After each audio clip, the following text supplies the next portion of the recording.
After you make a film show like this for 6 years, you begin looking for other things to talk about, or at least different ways to talk about them. Does Blank Hold Up was my miniseries from last year to talk about 90s movies again. You know, cause Robin Hood, Prince of Thieves gets lonely sometimes. Viper simply slithers into the forest.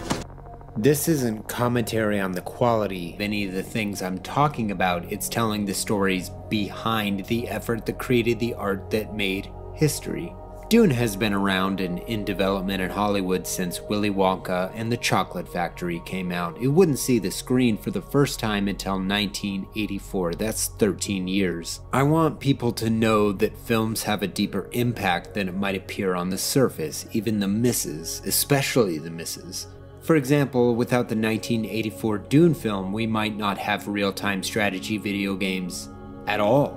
They definitely wouldn't exist in the same way. Westwood Studios released Dune 2 for PC at the end of 1992. What I mean is the Warcraft and Command & Conquer franchises wouldn't have even happened without this game. And it's only called Dune 2 because the developers were told the other Dune video game they were bankrolling was cancelled because it wasn't awesome. Thing was, Virgin Games revealed just before release that the Westwood Dune video game would in fact be called Dune 2 at the same time they revealed to the studio that other video game wasn't cancelled.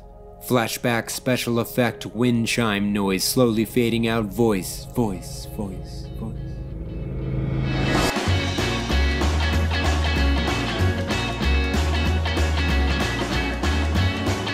Put on your most ill-fitting spandex because it was just invented. The year is 1959, my dear inhabitants of Coolsville, USA. Float mysteriously with me on the sand dunes near Florence, Oregon. On this very sand, we run into a wayward, handsome boy named Frank Herbert, still lamenting the death of his cousin. Oh no, Joseph McCarthy. They used to be cordial, Frank and old cousin Joe, but when it was revealed what Joe was doing, it made Frank upset and frustrated with the world. Killing art with fascism? Not the best dinner conversation to have with a writer. Frank saw corruption as a sort of unavoidable symptom of government. Power is more seductive to people who will abuse it. The people you can trust with power never want it. Corruption is the default setting. He walked out in the Oregon dunes all the time. In fact, he was out researching a story about the US Department of Agriculture's plan to stabilize shifting sand by planting beach grass. The dunes were moving due to wind, and it was causing a lot of problems, even deaths in extreme circumstances. There was danger in the shifting sand. He often researched religions and governments, squirreling away notes about the fabric of this mysterious universe he was developing. These ideas collided all at once. Were the messiahs and the supermen the corrupt ones? It's about to get spicy in here.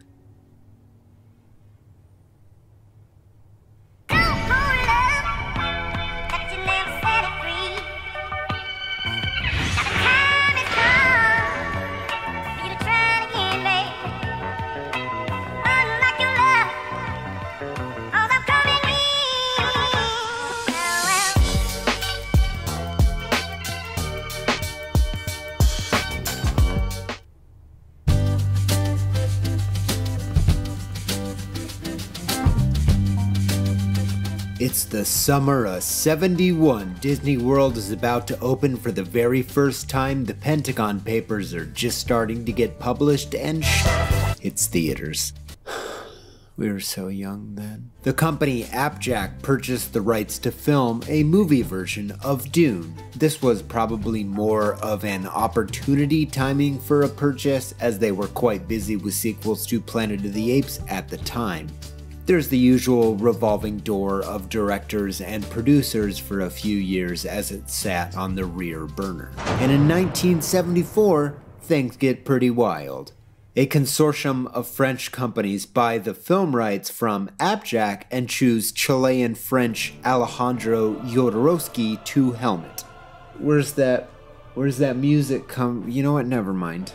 What follows is a tale told magnificently in the documentary Jodorowsky's Dune. Needless to say, it involves Mick Jagger, Orson Welles, Salvador Dali, Pink Floyd, and H.R. Giger. The film was to be a 10-hour epic masterpiece, with some reports saying the film would be as long as 14 hours. It was a delirious couple years of art and wild, unrestrained imagination, spending 21% of their budget in pre-production. And we move forward to 1976. The French consortium then sold the Dune film rights to absolutely legendary Italian-American film producer Dino De Laurentiis, who deserves an episode completely devoted just to him. Dino taps Dune cruiser Frank Herbert to write a screenplay from his own book in 1978. When he turns it in, it's 175 pages long, which is at least a 3-hour movie in pretty much any hypothetical. Even still, Dino brings on hot up-and-comer Ridley Scott to take this thing on, who then hired his own writer to try and adapt the Herbert script into 2 movies and also try to keep anything they could from the Jodorowsky version. Which brings us to 1981. The film rights are about to revert back to Herbert Properties LLC. Dino quickly renegotiates with Frank, adding to those rights also the rights of the book's sequels. For context, the book Children of Dune was published when the Jodorowsky version was picking up steam. Happening concurrently to all of this is a 5-year financial struggle for David Lynch to make his first movie, Eraserhead. I guess we'll call it a body horror movie? You know what? Watch it. Tell me what you think. This is where Mel Brooks, of all people, enters the picture as he sees Eraserhead in the theaters and falls in love. David and Mel end up working together on this other Ronnie Rocket project for a bit, but ultimately decide that it would be difficult to secure funding for that project. And this is definitely how Michael J. Anderson ended up on Twin Peaks, because they found him here as he was likely to play the titular Ronnie Rocket. Brooks and Lynch ultimately end up making The Elephant Man next, which Dino De Laurentiis' daughter, Raffaella, caught at the cinema and suggests to Dino that David Lynch could bring something to the Dune project. And with that, they signed David Lynch to direct the film version of Dune. So I'm sure all their grief is over and nothing is good. What's that? Oh.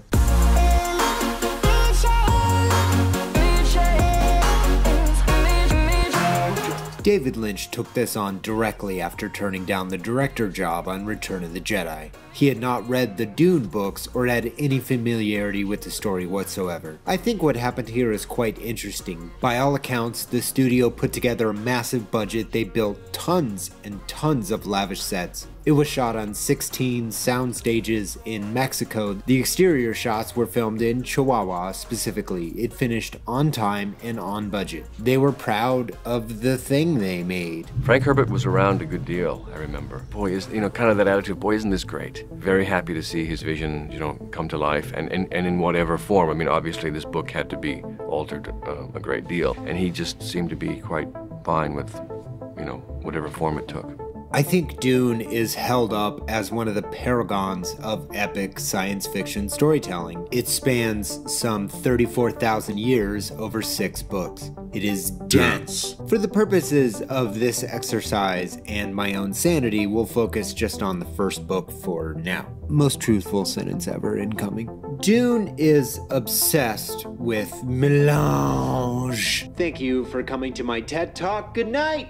Melange is somehow everything. You will live a longer life, you will be aware of the entire world around you, it can alter your ability for interstellar travel. It's basically Wonder's super drug. It runs the entire interstellar economy, and it is the highest valued item in the known universe. Everyone's fighting over it, which turns out to be good because the only place you can get it is on Arrakis, which is lorded over by gigantic sandworms. This planet is commonly referred to as Dune. Whoa! Dune. Oh. That's pretty cool. Melange is also highly addictive, and withdrawal from it kills you 100% of the time. The sort of unwritten rule of melange is you must take only the perfect amount of super drugs always, and then everything is fine. He who controls the spice controls the universe.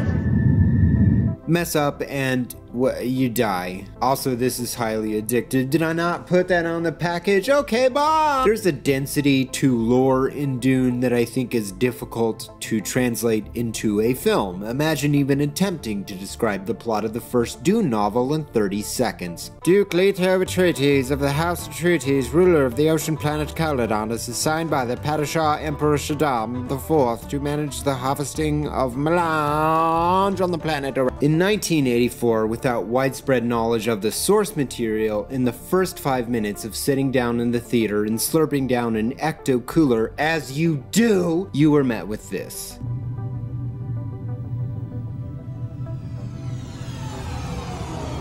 Know then that it is the year 10,191. The spice extends life. The spice expands consciousness.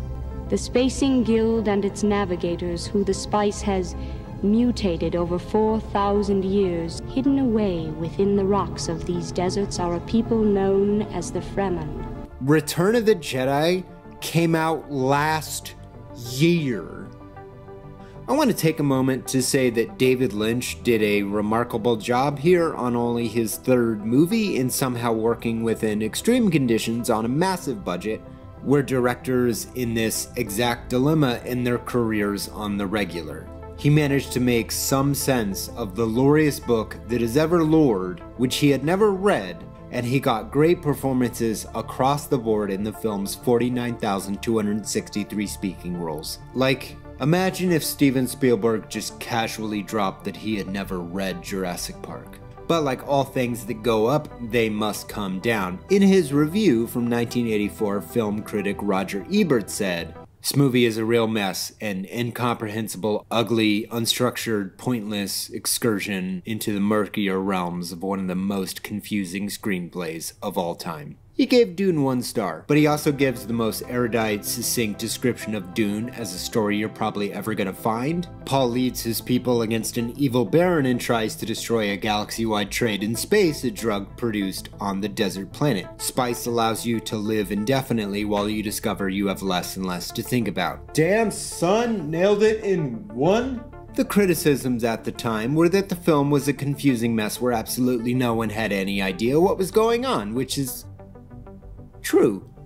But that also happens when you hastily cut a film down in post-production from a 4-hour movie into a 2.5-hour movie, where pretty much all of the talking is ejected fragments of exposition hurled at the nearest character. And is gathered in the second, where salt is separated. Breathing and walking provide the pumping action. Bringing the holy war, the Shihad, which will cleanse the universe. The Bene Gesserit sisterhood use it to see within. Thorfinn Howard has served House Atreides 3 generations. Arrakis is real. The Harkonnens are real. How do you palette Dune to a general audience? And this film will come down to your enjoyment of the source material, I think. This weird, extremely 80s film where Sting wears a pair of those that ends in a sandworm ride. I am so glad that Dune exists with this group of actors. But did you know? Patrick Stewart was absolutely not supposed to be in this movie. David Lynch had picked an entirely different actor for this role. When Patrick showed up on set, it was too late, so he's in the movie now. Also, he had no idea who Sting was, which is somehow both hilarious and adorable at the same time.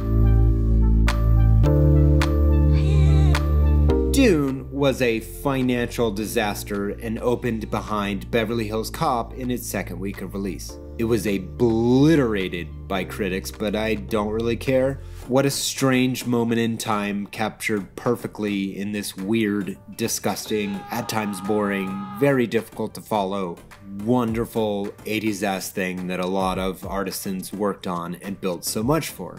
And from Dune, you find Lynch struggling as a filmmaker, wanting to go back to more personal stuff. And in a very real way, the time spent working on Dune immediately gave us Blue Velvet, Wild at Heart, and Twin Peaks.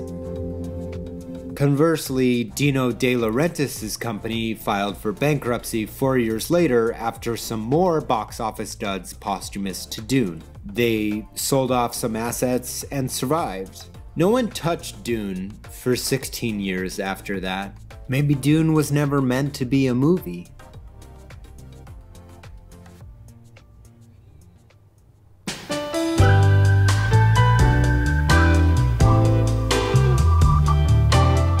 I think Dune is the poster child for the unadaptable novel. Dune is a book of infinite conflict with infinite complexity. It also features ideas and opinions from 1965. No, please do go on about that red-hot eugenics, my good lad. He's the perfect boy.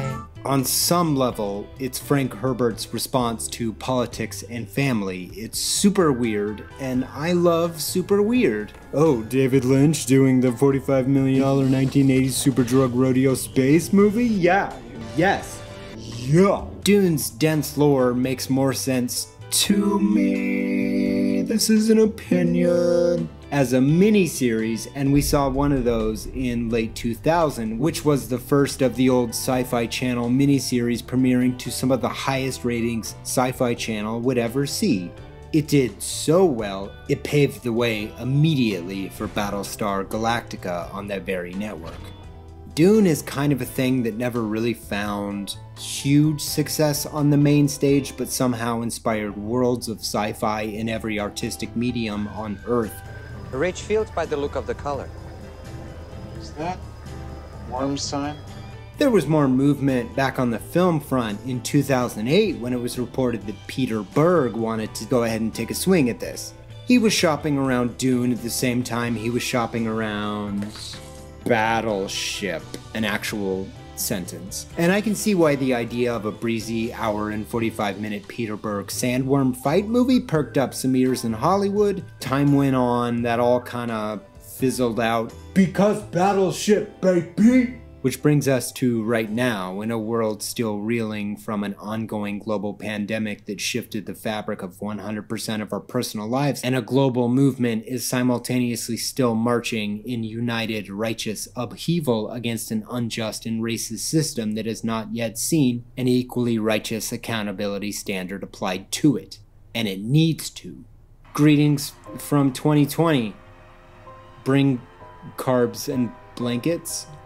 I'm saying that we've been through some stuff, and true story, I started making 2 other episodes of Movies with Mikey, one of which starred a Reptar Funko Pop and had a late night talk show to express some of the greater existential pitfalls of living in a psychologically taxing world of COVID-19. I believe a creator should express themselves in the moment we're in, so there's an artistic record of the moment we're in. But also on some other level, yes, we're all feeling this. And for whatever reason, in this moment right now, I wanted to talk about Dune. It seems simple. Wrong again. I didn't read Dune, but I have a friend who said it was fantastic. It had a satisfying story of all these different people trying to make this monumental task of continuing to, just try to make it work for well over a decade, and they all spent a lot of money. Dune, time and time again, proving much too difficult to adapt. And I personally think a film has to speak and appeal to more than just fans of a book. And just real quick before you respond, John Carter called and left a message on your phone. In December of this year, Warner Brothers is planning to release a film adaptation directed by Denis Villeneuve. This is a project apparently he has cared about for a long time. And maybe this entire episode is just me teeing up what will be a monumental home run of blowing people out of their seats with a Dune movie that also lights up the box office. Starring that kid from Interstellar as the perfect being that all the women made is, did I write that down right? The perfect boy. What will happen with all of this? Who knows? flashback noise. Come back with me once more to the 1950s in America for a more nuanced look at Frank Herbert. And by nuanced, I mean complicated. Frank was at the McCarthy hearings. Yeah, he was there. He was only against them when it began to hurt the artists around him. And Frank did get mad. Eventually. And after McCarthy died in 1957, Frank started wandering around the Oregon dunes, dreaming up complex relationships of people fighting over what was buried beneath the drifting sand, always shifting, always changing. It was a product of overwhelming art born out of a moment intent on destroying it. There is danger in the shifting sand, the strange legacy of Dune.